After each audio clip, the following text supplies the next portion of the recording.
But much like the top 25 that doesn't make any sense, the AP and the coaches poll, the Heisman list at this point in the season typically doesn't make any sense. So cross off your list for the time being, unless they change their performance.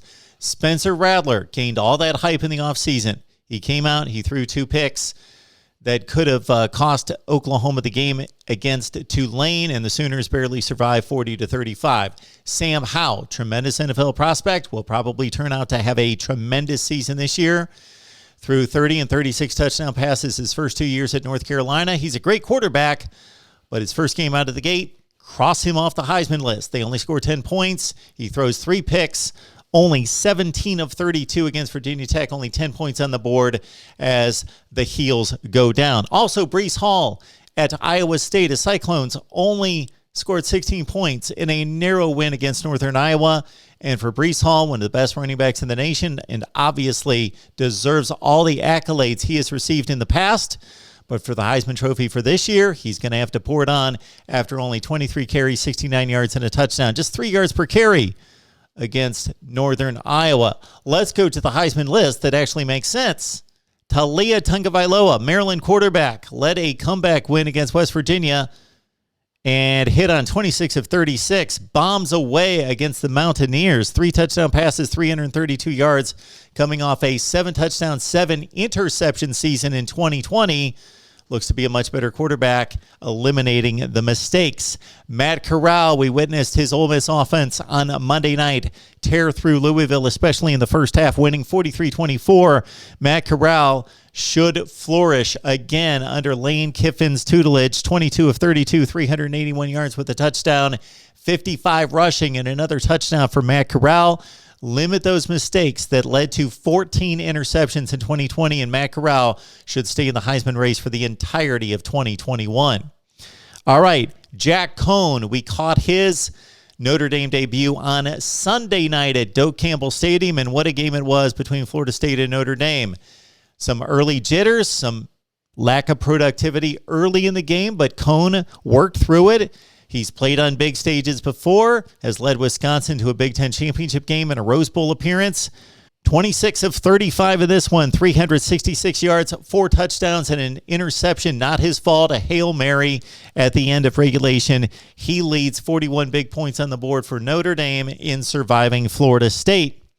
Kayshon Boutte, the possible number 1 wide receiver in the country. Some players at Ohio State and otherwise would possibly take exception to that, but Boutte is definitely one of the best.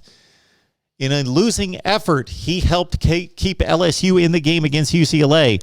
9 catches at the Rose Bowl for $148, and out of those 9 receptions, 3 big touchdowns as he accounted for 21 of 27 points for LSU in a losing effort against UCLA.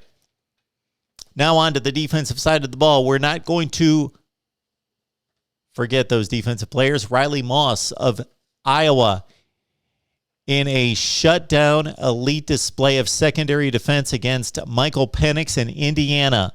The Iowa secondary, one of the best in the nation that people don't talk about, held Penix to 14 of 31 for $156 and 3 picks, held Indiana to 6 points on the scoreboard. What did Moss do? 2 interceptions, 2 pick sixes. Riley Moss, Iowa secondary. Staying with defensive backs, we got Kyle Hamilton of Notre Dame.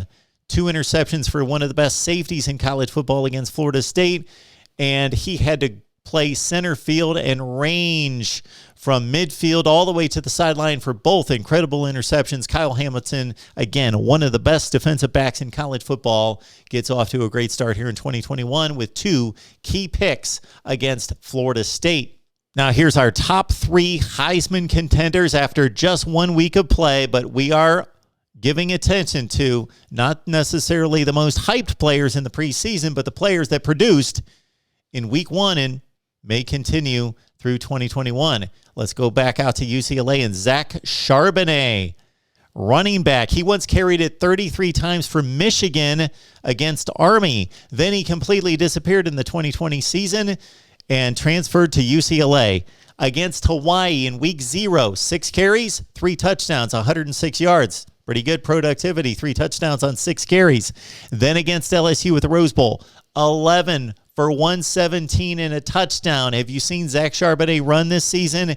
He is running like a man on a mission, and UCLA is 2-0. Zach Charbonnet's in the Heisman race. Bryce Young, much made about his starting debut, of course, for the Alabama Crimson Tide in replacing Mac Jones against Miami in Week 1. Bryce Young did not disappoint. There is a reason that Nick Saban did not have a quarterback battle on his hands.